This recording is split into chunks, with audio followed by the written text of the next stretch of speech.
I mean, Geena, you and I have something in common in that we both went to school in different countries briefly. Now, tell me what it was like to be an exchange student, an American exchange student in Sweden, of all places. It was wild. I didn't really pick Sweden. I knew I wanted to go somewhere and signed up for this program. And they said, well, the only country we have is Sweden right now. And I said, oh, great, I'll go there. Where is it? What do they speak over there? It was just a roll of the dice. You know, a popular part of my interviews is when I ask about actors' early jobs. Now, you used to work with mannequins in a kind of a different job with mannequins. Can you tell me about that? Well, I used to be a mannequin in store windows, yes. That was kind of a profession I created for myself when I was in New York. I would stand in store windows and very still and pretend to be a mannequin for hours on end. It was quite an interesting occupation. So how did you feel when you were in those windows and people were watching you and wondering whether or not you were real? Was that a little surreal to do? It was actually really fun. It was a kind of performance art or something because you had to move enough to keep people's interest and make them think, did I just see something?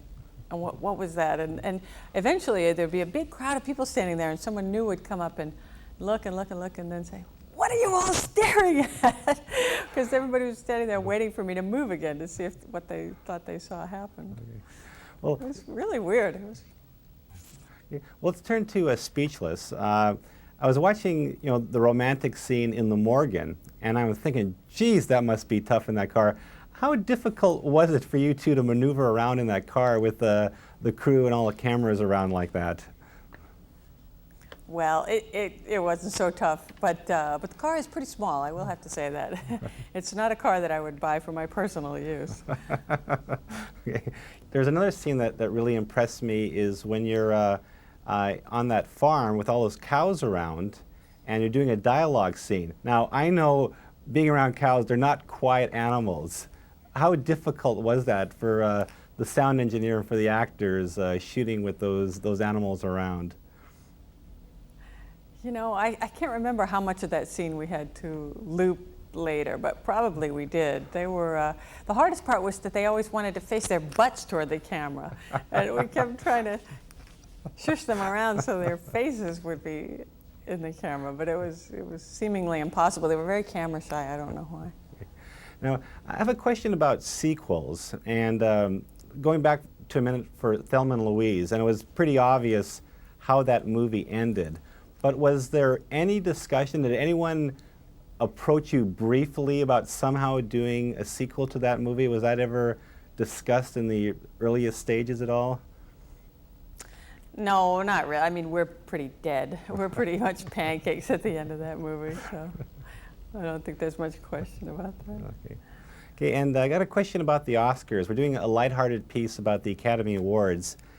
What sticks out in your mind as one of the more surreal aspects of attending the Oscars? Probably the weirdest thing is that you have to get up and start putting on makeup at like 11 in the morning or something. You have to start putting on an evening gown and fixing your hair in the morning for this evening event. It's just so bizarre. And you leave your house at like 3 or something because there's this huge line of cars waiting to get there. You just crawl along. It's all very surreal. That part of it is very bizarre. Okay. And one final question is with the Oscar statue.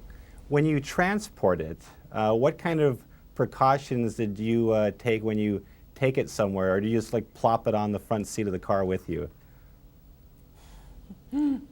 I haven't really transported it very much. The only weird thing that happened to it was in the recent earthquake that we had in California. It got bent. Ooh. It fell off the mantelpiece, and it kind of is a little bit cockeyed now. Oh. But, there's not a lot I can do about it. Okay.